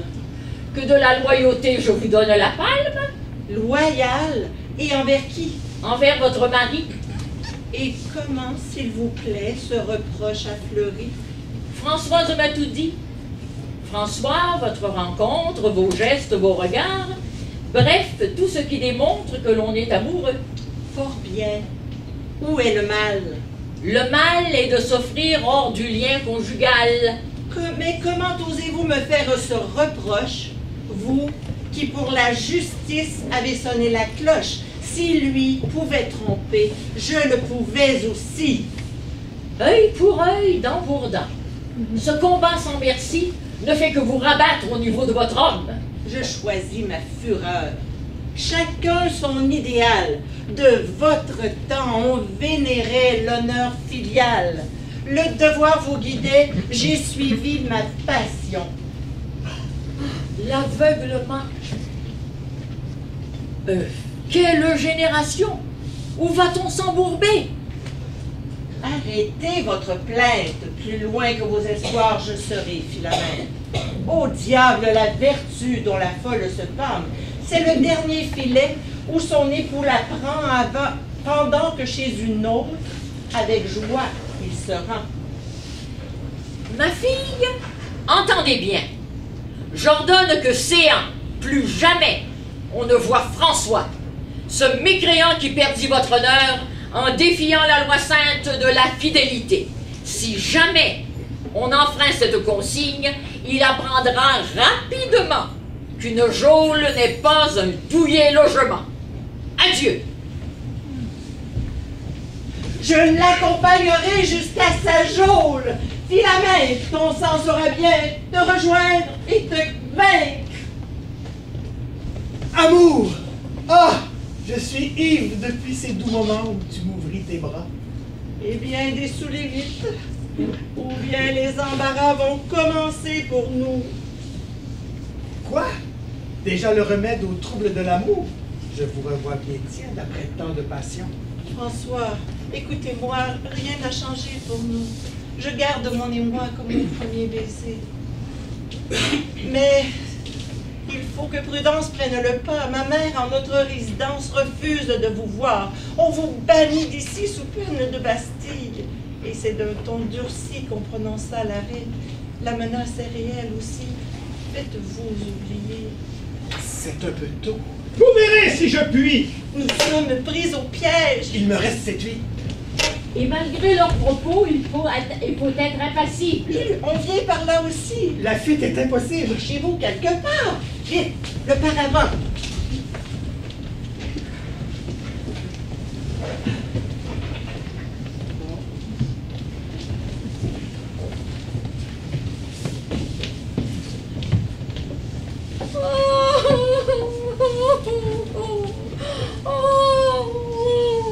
Vous enterrez quelqu'un? Vous entrez au couvent? À l'instant, je finis de faire la lionne pour devenir brebis. Ah, c'est un sage parti de venir nous montrer votre cœur repenti. Cela m'évitera la pénible contrainte de vous réprimander. Ah, tenez, Philomène, scellons ce renouveau par un baiser de paix. Atchou! Nous n'avons plus l'âge de ces excès. Procédons au plus vite. Et demain, au notaire, signons tous les papiers qui feront légataire ce bon père jésuite. Il sera mieux que nous à employer cet argent. C'est sûr, le vieux filou.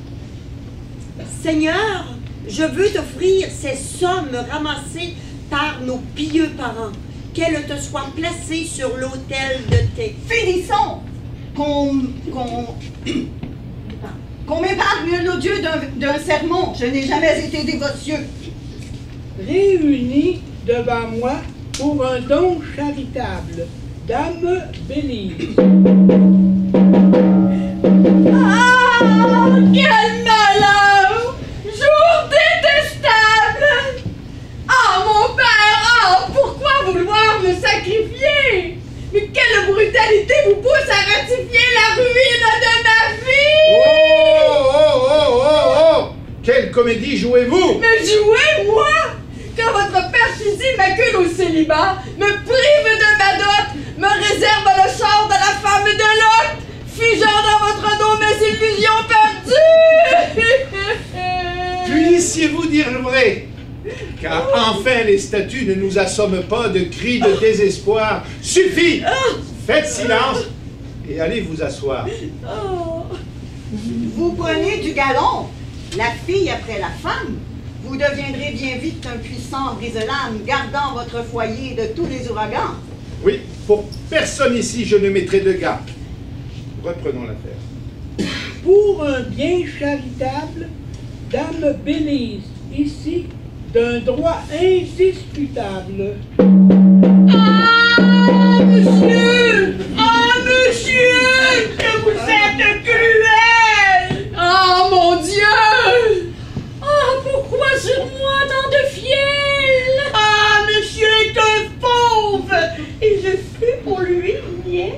Qu'est devenu votre amour paternel? Que de soins maternels! Monsieur est un gros source et je suis sa victime. Mes espoirs étaient légitimes. On m'accuse, mais de quel crime? Mais du soir au matin, pour tous ici, je trime. Mes espoirs sont éteints. Que me chaud leur destin? Et vous me chasserez, c'est sûr, faute d'argent. Un pauvre pour mari. Sans argent, qui voudra de moi? Un indigent? Tous pour gérer l'argent. Jouer les obligeants. Oh, monsieur, ayez pitié, sauvez-nous. Un pauvre pour mari. Quel projet outrageant! Filamètre au placard. Dieu que c'est enrageant. Vertu Dieu, quel concert! Assez les théâtreuses! Ce ne sont pas vos cris qui pourront m'empêcher de conclure ce soir. Cessez de pleurnicher et de craindre le pire. Une seule est à plaindre pour sa perte d'argent. Faites-le tout de suite ou n'interrompez pas ce que nous allons faire. Allons, plus un faux pas. Réunis devant moi pour un don charitable, Dame Bélise, ici, d'un droit indiscutable. Messieurs, Monsieur Chrysale Ariste, ici, devant signer pour libérer les fonds, et devant témoigner la Dame Philamètre, ici. Que l'on commence. Mon père, en ce moment, mon bonheur est immense. Après tant d'embarras, nous arrivons au but. Nous avons devant nous plusieurs valeurs en brut, dont je vais vous donner le détail. Qui s'amuse à ce jeu ridicule? Ah, ceux pour qui l'on s'use aux travaux quotidiens ont bien peu de respect. Et nous les dérangeons moins que le bruit d'un paix. Tu trahis notre clan? Il vaut mieux être un traître et garder son argent quand on n'est pas un prêtre pour vivre à vos dépens. Adieu, monsieur. Je pars. Où? Je ne sais pas. Je m'en vais quelque part. Va, viens, tourne et retourne. Apporte un écritoire. Et retourne dans l'armoire. Va me chercher des choux, puis brosser les chevaux. Des choux verts au caveau. Le bain pour me laver. Tire le vin nouveau. Lavez ses écheveaux. Et voilà qu'aujourd'hui, mon bon maître me chasse. Partir ou faire au monde? On m'offre cette impasse pour me récompenser les services rendus. Bien. Je crois qu'à présent, nous avons entendu tout le monde. Chacun a joué sa scénette. C'est à mon tour de vous pousser ma chansonnette. Je ne veux plus entendre un son de gênement, plus un son de tambour, plus un éternuement. Achou! Dieu vous bénisse. De tous vos biens communs, je ferai l'inventaire, et vous me nommerez ceux qui feront le projet de monsieur le jésuite ici.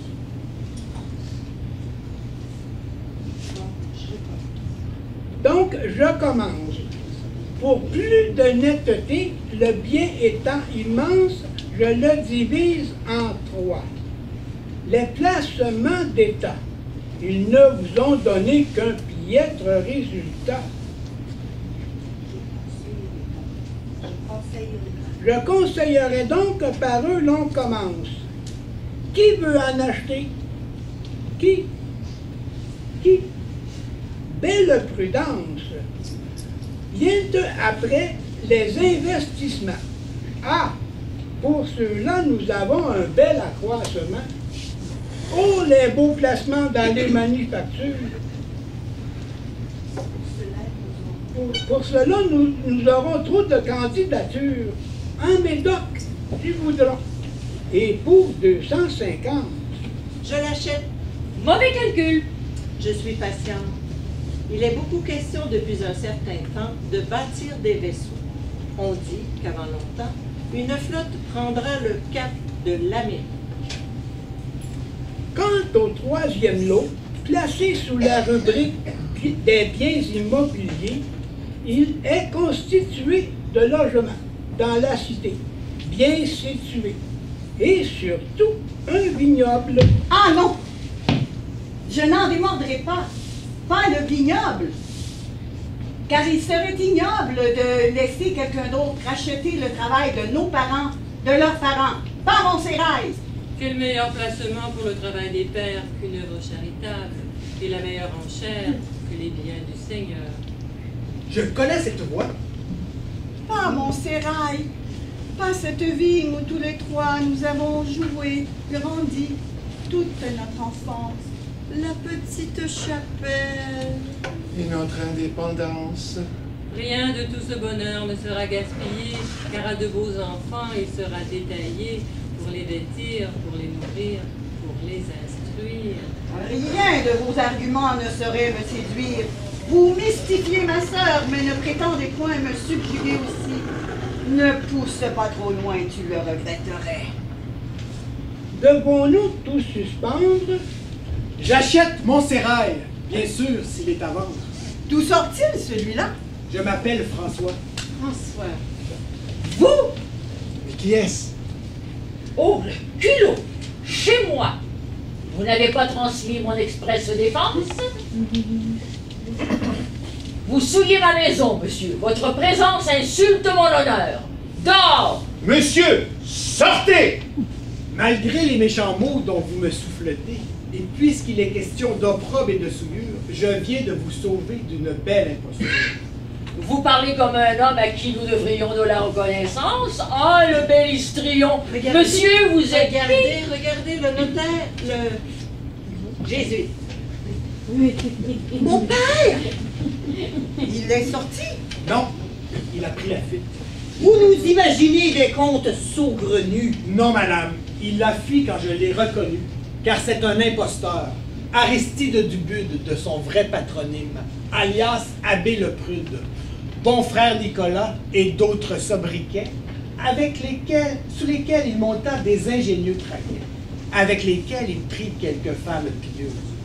Un couvent à construire, des reliques précieuses, des pauvres à nourrir. Bien sûr, c'était à lui qu'allait tout cet argent. Le gouverneur instruit le chasseur de la colonie. Il est en France depuis peu, mais je vois qu'il a failli vous abuser. Dieu, le sacripant savait fort bien user. Je m'étonne pourtant, il avait un complice, son frère en tromperie, un vieux plein de malice, un gueux sans instruction, mais adroit rabatteur. Nous l'avons rencontré sous les traits plus flatteurs d'un chef indien.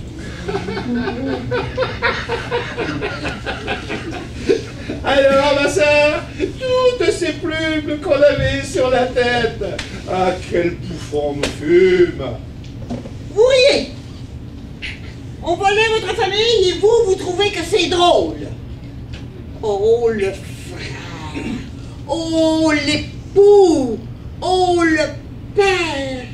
Et vous obligiez tout votre monde à signer devant notaire un contrat immonde par lequel vous cédiez tout, même Montserrat! Oh, le culot! On me donne le gouvernail d'un bateau qui s'abîme, et l'on me fait reproche de la mer en furie. Eh bien, soit! Je raccroche mon chapeau de capitaine à qui veut l'emploi. Jamais je ne prendrai charge de ce convoi où la femme préfère un livre à la quenouille, où la sœur abandonne un bien à la fripouille, où les filles enfin n'annoncent rien de mieux. Et moi non plus. Ne comptez plus sur moi, messieurs. Des soucis familiaux, j'ai grande lassitude. Et ne veux dès ce soir que m'astreindre à l'étude.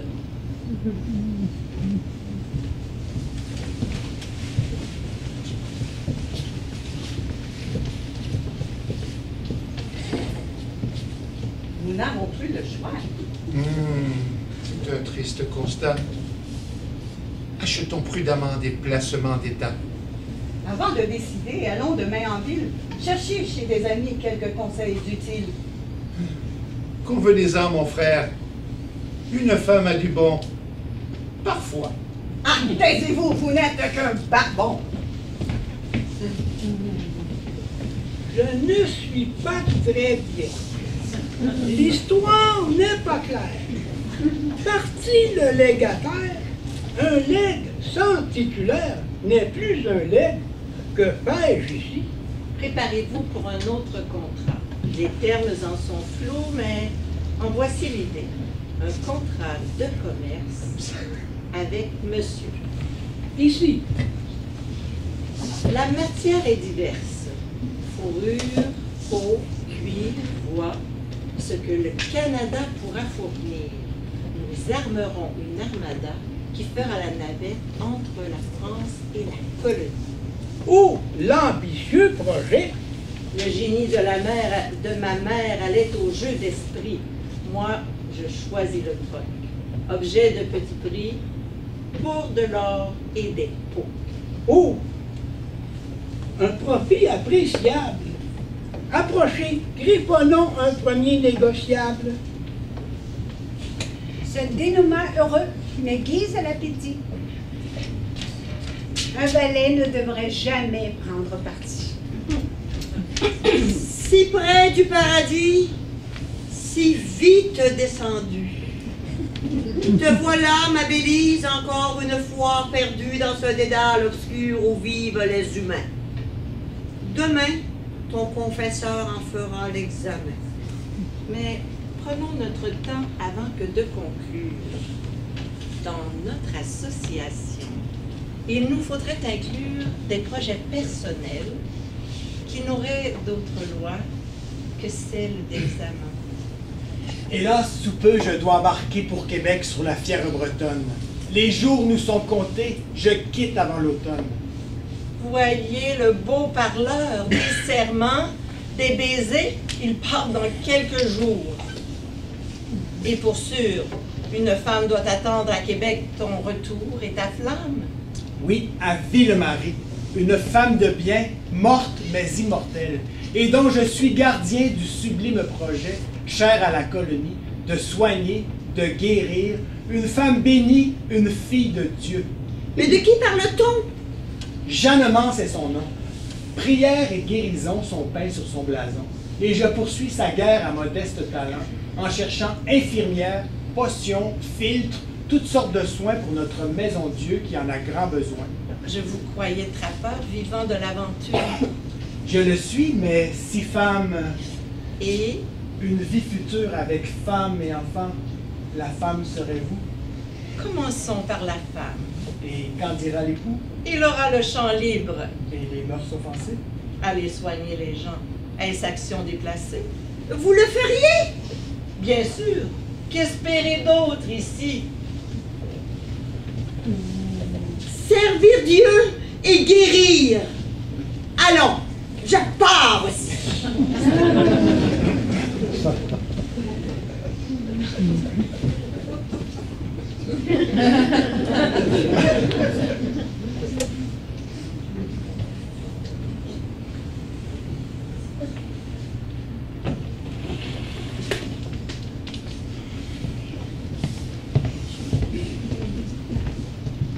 Eh bien, monsieur, je vous écoute. Oui, bon, d'accord. Vous et vos amateurs avez relevé le défi. Mais encore, Vous avez gagné le pari. à défi lancé, marchandises livrées. Mais là, ça ne peut pas s'arrêter là comme ça, votre histoire. Et pourquoi? Moi, j'ai besoin, le public a besoin de connaître la suite.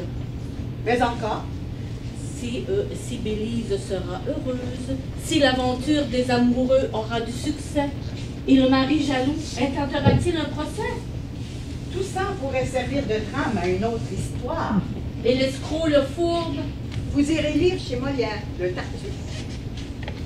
Des excuses, des excuses, des excuses de suite. J'exige des excuses bien senties.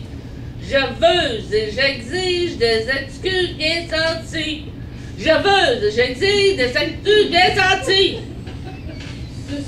De suite, tout de suite. Ô muse, ô mère inspiratrice de tout poète, par pitié, épargnez-moi, ne me battez pas. Épargnez-le, soyez généreuse, ô muse, Son ignorance est plus à blâmer que sa mauvaise foi. Pas sûr, pas sûr. Mais à présent, je ne peux rien vous refuser et je viens me montrer magnanime. Pour vous, les fleurs. Et pour vous, le pot, à genoux. Votre auteur et votre compagnie ont souffert honneur à l'intelligence du spectateur. Pour cela, recevez les fleurs et mon admiration. C'est avec modestie et humilité que je reçois cet hommage. Vous avez su privilégier la passion de servir pour accomplir son destin et non seulement la soumission aux devoirs imposés par la société. Pour cela, recevez ma gratitude et mon admiration. Mille et un merci, ô muses, puissiez-vous toujours demeurer à nos côtés et nous gratifier de vos lumières inspirantes. Et pour vous, à présent? Ne soyez pas trop sévère, j'ai la peau du visage ultra sensible. Rassurez-vous, monsieur, vous n'aurez pas à rougir de mes soufflets, mais d'aveux publics que vous devez faire à la ronde. En effet, je vous condamne à publiciser au maximum le spectacle que nous venons de voir, afin que cette salle soit remplie de spectateurs. Allez-y, de suite. Mais aux muses, comment puis-je y arriver seul? Si vous avez besoin d'inspiration, vous pouvez toujours faire appel à mes services. Avec votre permission, ô muses, je pourrais donner un coup de main à ce spectateur repentant. Après tout, c'est dans notre intérêt à tous. Je ne vous le fais pas dire, il ne vous retient pas.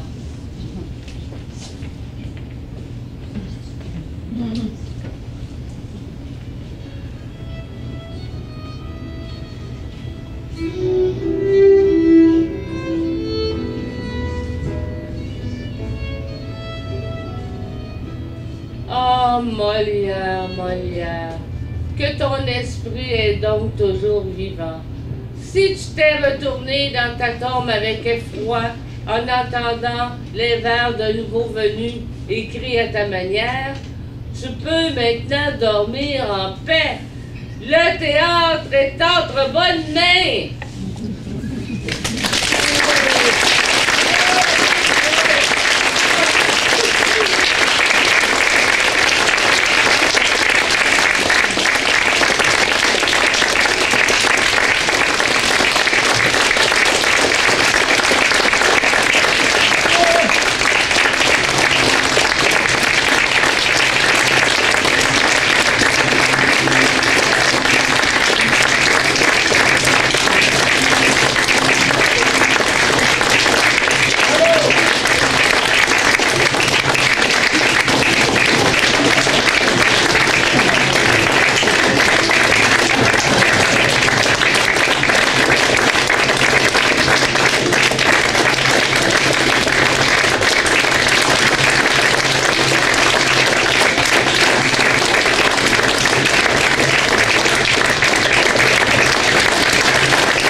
Cet amusement a été dirigé, orchestré par notre metteur en scène, Roch Aubert.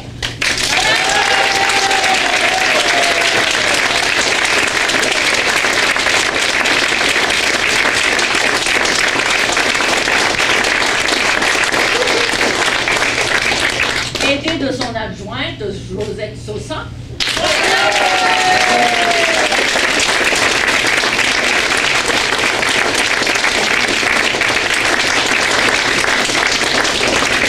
Grâce à l'imagination et la poésie de l'auteur Jean-Louis Saussan.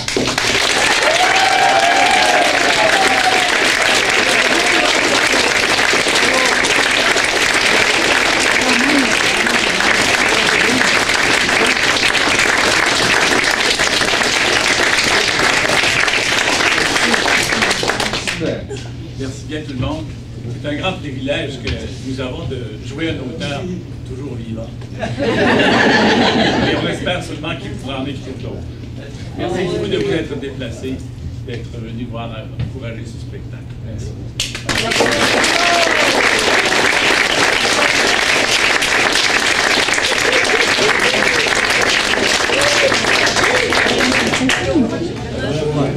Un banc pour Jean-Louis.